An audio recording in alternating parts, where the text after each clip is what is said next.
प्रत्येक प्रेमकथेची एक सुरुवात असते, पण प्रत्येक सुरुवात प्रेमानेच होते असं नाही. स्वागत आहे प्रेमाची दुनिया या चॅनलमध्ये, जिथे प्रत्येक कथा हृदयाला स्पर्श करते आणि कथेचा शेवट एक नवी सुरुवात करून जातो. चला तर सुरू करूया आजचा भाग. जयपूर. रात्रीचे अंधारलेले रस्ते, धुवाधार पाऊस.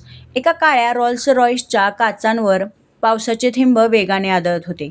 गाडीच्या बाहेर गोंधळ आणि आत मागच्या सीटवर बसलेला एक तरुण. त्याच्या डोळ्यात नेहमीप्रमाणे शांतता नव्हती, तर वेदना होती. त्याच्या हातात एका मुलीचा नाजूक हात होता. तो थरथरत्या आवाजात म्हणाला, "तू मला सोडून जाऊ शकत नाहीस." त्या मुलीच्या हातातून हळूहळू पकड सुटत गेली. फ्लॅशबॅक. 6 महिन्यांपूर्वी मुंबई. देशातील सर्वात प्रतिष्ठित उद्योगपतींपैकी एक समर परांजपे आणि अनघा परांजपे आपल्या एकुलत्या एक मुलगी सई परांजपेसोबत जयपूरला जाण्यासाठी तयार होते. जयपूरमध्ये भारतातील सर्वात मोठ्या उद्योगपतींचा भव्य ग्लोबल बिझनेस लीडरशिप समिट आयोजित करण्यात आला होता. देशभरातील मोठमोठे उद्योगसमूह, गुंतवणूकदार आणि उद्योजक त्या कार्यक्रमासाठी जयपूरमध्ये दाखल होणार होते. परांजपे कुटुंबही त्यातीलच एक मानाचं नाव होतं. पण सईसाठी मोठा बिझनेस इव्हेंट असो किंवा एखादा साधा माणूस, दोघांची किंमत सारखीच होती. तिला पैशांचा अभिमान नव्हता,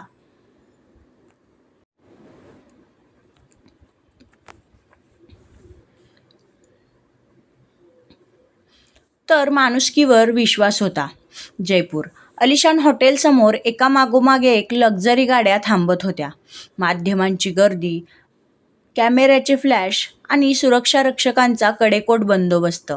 सई गाडीतून खाली उतरली. साधा पण देखणा ड्रेस, चेहऱ्यावर मनमोकळं हसू.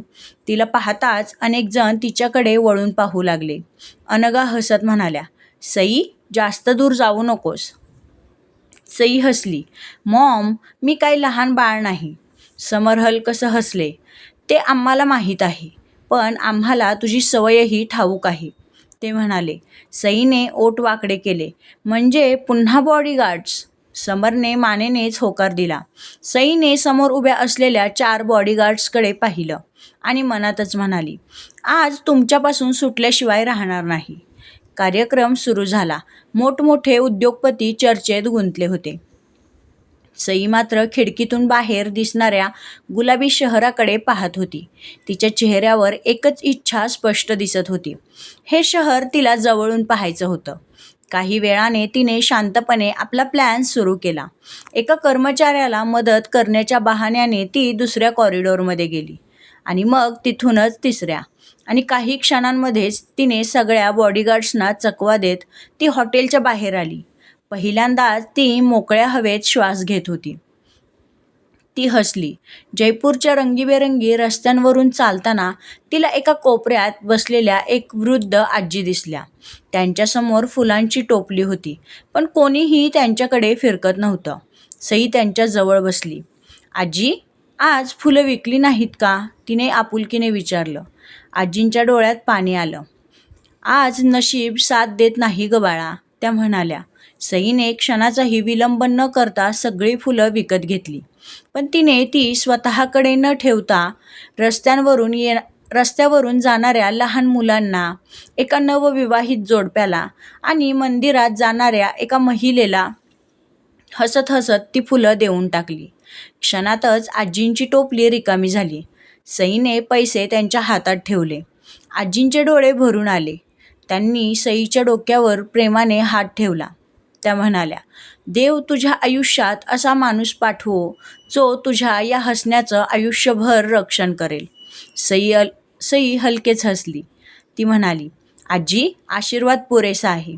तिने त्या आजींना मिठी मारली. आजींच्या चेहऱ्यावर अनेक दिवसांनी समाधान दिसत होतं. सई पुढे चालत होती. तेवढ्यात दूरवरून आवाज आला, "मॅडम, मॅडम थांबा." सईने मागे पाहिलं. तिचे बॉडीगार्ड्स धावतच येत होते. ती खट्याळपणे हसली आणि म्हणाली, "पकडा, मला जर पकडू शकत असाल तर पकडा." आणि ती भरधाव धावू लागली. कधीकधी आयुष्य बदलण्यासाठी मोठ्या घटनांची गरज नसते, फक्त एका अनपेक्षित भेटीची गरज असते. ही जी हिरोईन आहे सई, तिच्या बाबतीतही काहीतरी असंच होणार होतं. चला तर मग बघूया काय आहे ट्विस्ट. सई वेगाने धावत होती. मागून तिचे बॉडीगार्ड्स तिचा पाठलाग करत होते. मॅडम थांबा. पण सई मात्र थांबण्याच्या मनस्थितीत नव्हती. आज पहिल्यांदाच ती जयपूरच्या रस्त्यांवर स्वतःच्या मनाने फिरत होती आणि पुन्हा त्या सुरक्षेच्या चौकटीत तिला अजिबात अडकायचं नव्हतं.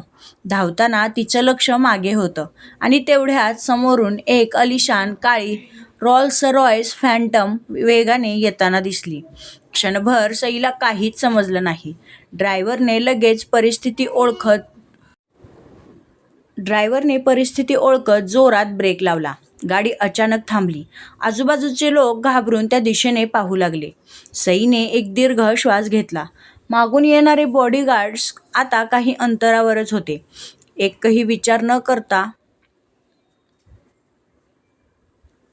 सईने कसलाही विचार न करता पटकन गाडीचं मागचं दार उघडलं आणि आत बसली. प्लीज गाडी सुरू करा, ती म्हणाली. ड्रायव्हरने आरशातून मागे पाहिलं. मागच्या सीटवर बसलेला एक व्यक्ती शांतपणे बाहेर पाहत होता. काळा सूट, चेहऱ्यावर कोणतीही भावना नाही, डोळ्यात एक वेगळीच गंभीरता. तो होता राजवर्धन राठोड, म्हणजेच आपल्या या स्टोरीचा हिरो, ज्याच्या नावाने मोठमोठे उद्योगपतीही विचार करून बोलायचे, ज्याच्या एका निर्णयाने कोट्यावधींचे व्यवहार बदलायचे, ज्याच्याशी बोलताना त्याच्या घरचे लोकही 10 वेळा विचार करायचे. ड्रायव्हरने काही बोलण्याआधीच राजवर्धनने फक्त नजरेनेच इशारा केला. गाडी पुढे निघाली. पुढच्या सीटवर बसलेला राजवर्धनचा असिस्टंट विहान, तो मात्र शांत बसू शकला नाही. त्याने मागे वळून सईकडे पाहिलं. एक्सक्यूज मी, तुम्ही कोण आहात? सई शांतपणे खिडकीबाहेर पाहत होती. विहान पुन्हा म्हणाला, तुम्हाला माहीत आहे का तुम्ही कोणाच्या गाडीत बसला आहात? उत्तर नाही. तुम्ही कुठून आलात आणि ते बॉडीगार्ड कोण आहेत? ते तुमच्या पाठी का लागले होते? तुम्ही आमच्या कारमध्ये का बसलात? विहान एकामागून एक प्रश्न विचारतच होता. सई अजूनही शांत होती. विहानचे प्रश्न वाढतच गेले.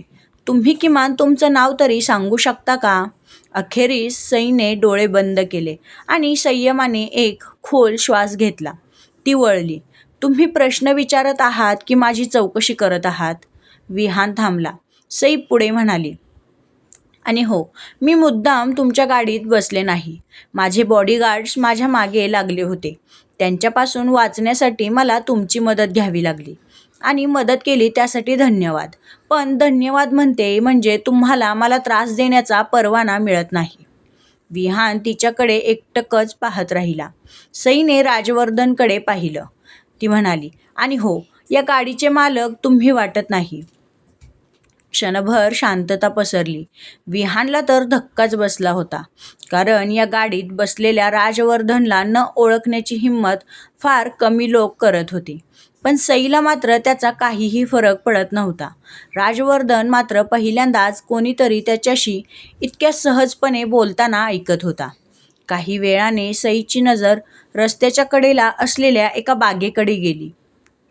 तिथं काही लहान मुलं खेळत होती. तिच्या चेहऱ्यावर लगेच आनंद पसरला. ती म्हणाली, गाडी थांबवा. ड्रायव्हरने पुन्हा आरशातून राजवर्धनकडे पाहिलं. राजवर्धनने नेहमीप्रमाणे फक्त हलकासा होकार दिला. गाडी थांबली. सई खाली उतरली. ती वळून म्हणाली, थँक्स. आणि हो, तिने विहानकडे पाहिलं. ती पुढे म्हणाली, पुढच्या वेळी इतके प्रश्न असतील तर आधी अपॉइंटमेंट घ्या. एवढं बोलून ती हसतच बागेकडे निघून गेली. विहान पहिल्यांदाच एवढा गोंधळला होता. बागेत पोहोचताच एक छोटी मुलगी सईजवळ आली. दीदी, तू आमच्यासोबत खेळशील? तिने विचारलं. सईच्या चेहऱ्यावर हसू उमटलं. तिने लगेच होकार दिला. काही क्षणातच ती त्या मुलांमध्ये मिसळली.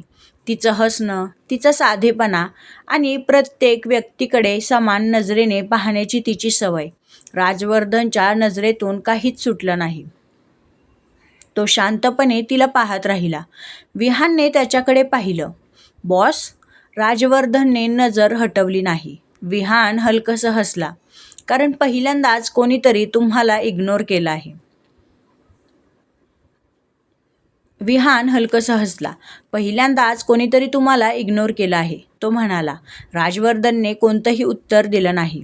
फक्त काही क्षणांनी तो म्हणाला, मला तिच्याबद्दल सगळी माहिती हवी आहे. विहान लगेच गंभीर झाला. Yes boss. काही वेळाने रॉल्स रॉयस शहराच्या दुसऱ्या टोकाला असलेल्या राजवर्धनच्या ऑफिससमोर थांबली. ऑफिसमध्ये पोहोचताच विहान कामाला लागला. तर दुसरीकडे सई अजूनही त्या मुलांसोबत खेळत होती. तिला कल्पनाही नव्हती की तिची एक छोटीशी भेट कुणाच्या तरी आयुष्याचा सर्वात मोठा बदल बनणार होती. संध्याकाळ झाली होती. बागेपासून थोड्या अंतरावर एक साधी जुनी मारुती ॲल्टो येऊन शांतपणे थांबली. गाडीचं दार उघडलं. एक अनोळखी व्यक्ती खाली उतरली.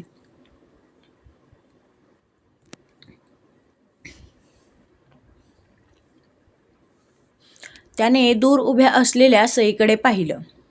काही क्षण तो फक्त तिला पाहत राहिला. मग त्याने मोबाईल काढला. हळू आवाजात म्हणाला, सर, ती मुलगी सापडली. समोरून काही क्षण शांतता होती. मग एक थंड आवाज आला, लक्ष ठेवा, पण तिला अजून काहीही कळू देऊ नका. त्या व्यक्तीने फोन ठेवला आणि गर्दीत मिसळून गेला. सई मात्र या सर्वांपासून अजूनही अनभिज्ञ होती की तिच्या आयुष्यातील सर्वात मोठं आव्हान आता तिच्या जवळ आलं होतं. काही व्यक्ती पहिल्या भेटीतच लक्षात राहतात, कारण त्यांच्यात काहीतरी वेगळं असतं. राजवर्धन राठोडचं ऑफिस. शहरातील सर्वात उंच इमारतींपैकी एक. काचेच्या भिंतींमधून संपूर्ण जयपूर शहर दिसत होतं. ऑफिसमध्ये पूर्ण शांतता होती. राजवर्धन आपल्या केबिनमध्ये बसला होता. समोर अनेक महत्त्वाच्या फाईल्स होत्या, पण त्याचं लक्ष मात्र कुठेतरी दुसरीकडेच होतं. त्याच्या डोळ्यांसमोर अजूनही एकच चेहरा येत होता, एका अनोळखी मुलीचा, जिच्या चेहऱ्यावर भीती नव्हती, जिच्या आवाजात आत्मविश्वास होता आणि जिच्या एका साध्या हसण्याने त्याला क्षणभर का होईना, पण त्याला विचार करायला भाग पाडलं होतं. तेवढ्यात विहान केबिनमध्ये आला. बॉस. राजवर्धनने नजर वर केली. विहानने एक फाईल टेबलवर ठेवली. विहान म्हणाला, त्या मुलीची माहिती मिळाली.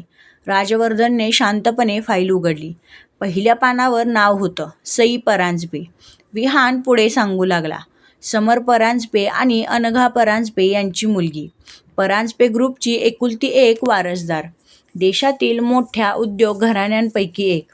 राजवर्धन मात्र शांतपणे सगळं ऐकत होता.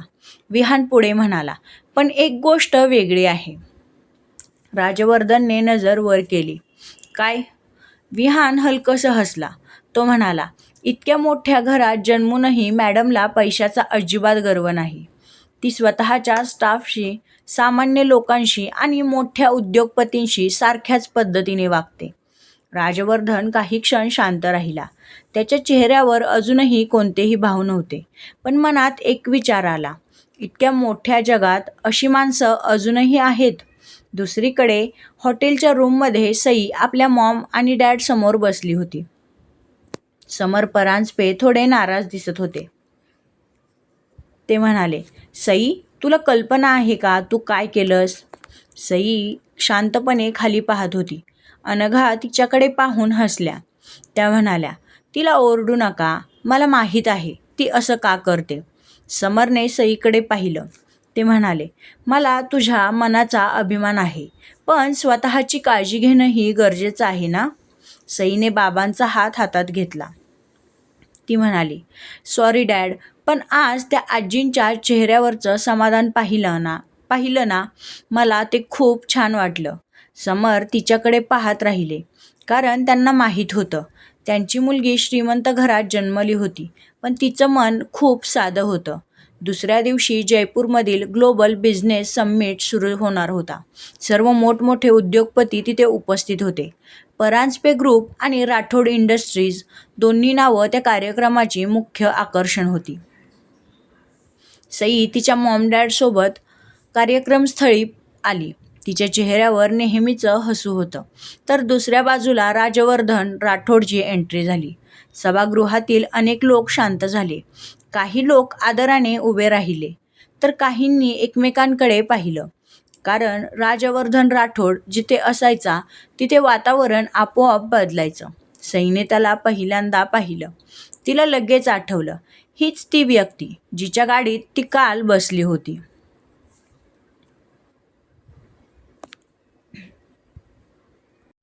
ती म्हणाली, कालच्या मदतीबद्दल पुन्हा एकदा धन्यवाद. राजवर्धन शांत आवाजात म्हणाला, गरज होती म्हणून मदत केली. इतकंच? सई म्हणाली. सईला थोडं आश्चर्य वाटलं. ती पुढे म्हणाली, तुम्ही नेहमी इतकंच बोलता का? विहान बाजूला उभा होता. त्याला हसू आवरलं नाही, कारण राजवर्धनला असा प्रश्न विचारण्याची हिंमत फार कमी लोक करत होते. राजवर्धनने फक्त तिच्याकडे पाहिलं आणि म्हणाला, हो. सई हलकसं हसली. ठीक आहे, मग तुमचं बोलणं वाचवायलाच हवं. पहिल्यांदाच राजवर्धनच्या चेहऱ्यावर अगदी हलकासा बदल झाला. तेवढ्यात कार्यक्रमाच्या स्टेजवर एक मोठी घोषणा झाली. आजच्या समिटमध्ये एक नवीन बिझनेस कोलॅबरेशन जाहीर करण्यात येणार आहे. सर्वांच्याच नजरा स्टेजकडे वळल्या आणि पुढचं नाव ऐकताच सई आणि राजवर्धन दोघेही एकमेकांकडे पाहू लागले. घोषणा झाली. परांजपे ग्रुप आणि राठोड इंडस्ट्रीज यांच्यातील नवीन प्रोजेक्टची जबाबदारी. तो व्यक्ती क्षणभर थांबून पुढे म्हणाले, सई परांजपे आणि राजवर्धन राठोड यांच्याकडे असेल. संपूर्ण हॉल टाळ्यांनी भरून गेला, पण त्या दोघांच्या चेहऱ्यावर मात्र वेगवेगळे भाव होते. सईच्या चेहऱ्यावर आश्चर्य होतं आणि राजवर्धनच्या चेहऱ्यावर पहिल्यांदाच एक प्रश्न. ही फक्त एक भेट होती की नियतीने आखलेला खेळ? कधीकधी दोन वेगवेगळ्या विचारांची माणसं भेटतात तेव्हा संघर्ष होतो, पण कदाचित त्याच संघर्षातून एक सुंदर नातं जन्माला येतं. ग्लोबल बिझनेस समिटचा दुसरा दिवस. राठोड इंडस्ट्रीज आणि परांजपे ग्रुपच्या नवीन प्रोजेक्टची घोषणा झाल्यापासून बिझनेस जगतात एकच चर्चा होती. देशातील दोन मोठी नावं, राजवर्धन राठोड आणि सई परांजपे. एकीकडे राजवर्धन राठोड, ज्याच्या निर्णयांमध्ये भावना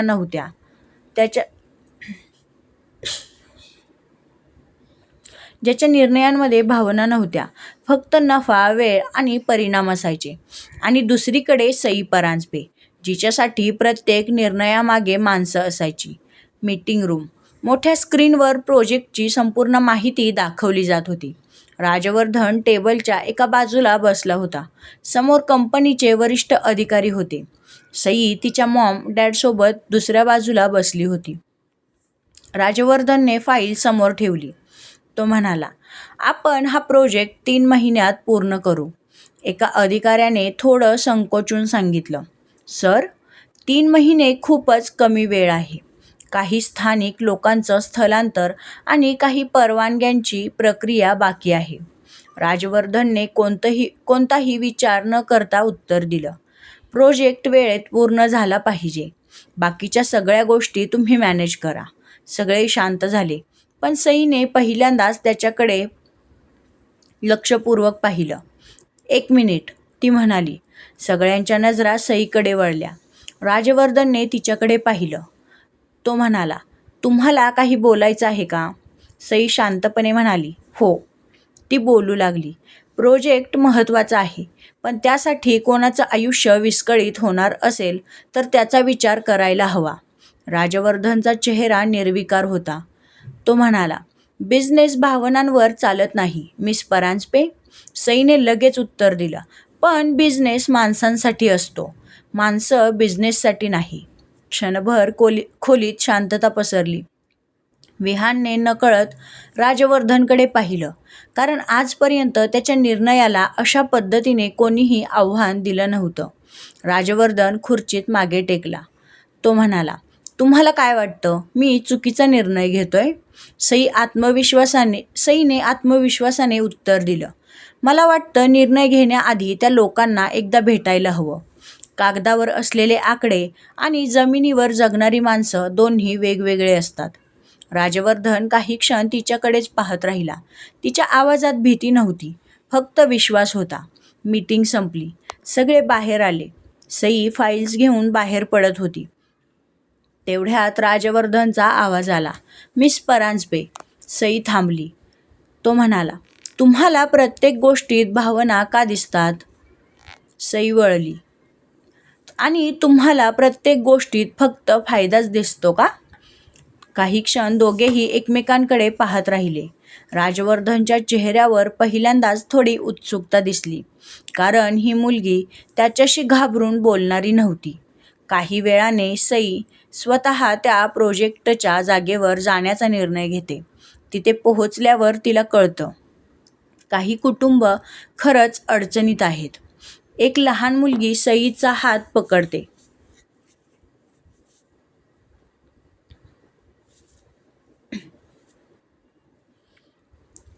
दीदी, आमचं घर खरंच जाईल का? सई काही बोलू शकत नाही. तिच्या डोळ्यात फक्त चिंता दिसते.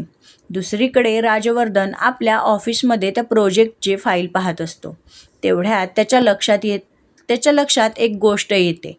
ज्या जमिनीवर हा प्रोजेक्ट होणार आहे त्या जमिनीबद्दल काहीतरी चुकीची माहिती दिली गेली आहे. त्याचा चेहरा गंभीर होतो. तो फाईल बंद करतो आणि एकच वाक्य बोलतो, मला मूळ कागदपत्र हवी आहेत, आत्ताच. रात्री सईला एक अनोळखी फोन येतो. समोरचा आवाज म्हणतो, जर तुम्हाला त्या लोकांची खरंच काळजी असेल तर राजवर्धन राठोडवर विश्वास ठेवू नका.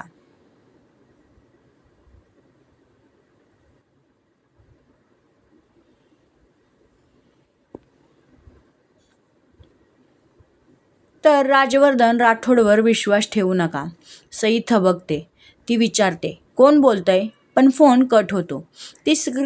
ती स्क्रीनकडेच पाहत राहते आणि त्याचवेळी राजवर्धन आपल्या ऑफिसच्या खिडकीजवळ उभा होता. शहराच्या दिव्यांकडे पाहत असताना त्याच्या मोबाईलवर एक मेसेज आला. त्याने स्क्रीनकडे पाहिलं. काही क्षणांसाठी त्याच्या चेहऱ्यावरची शांतता बदलली. मेसेजमध्ये फक्त एकच ओळ होती, ज्या नात्याला तू कधीच नाव दिलं नाहीस त्याची सुरुवात पुन्हा होणार आहे, राजवर्धन. राजवर्धनच्या हातातील मोबाईलची पकड घट्ट झाली. इतक्या वर्षांनंतर पहिल्यांदाच त्याच्या डोळ्यात एक वेगळीच अस्वस्थता दिसली. प्रत्येक कथेची सुरुवात असते, पण शेवट प्रेमानेच होत असेल असं नाही.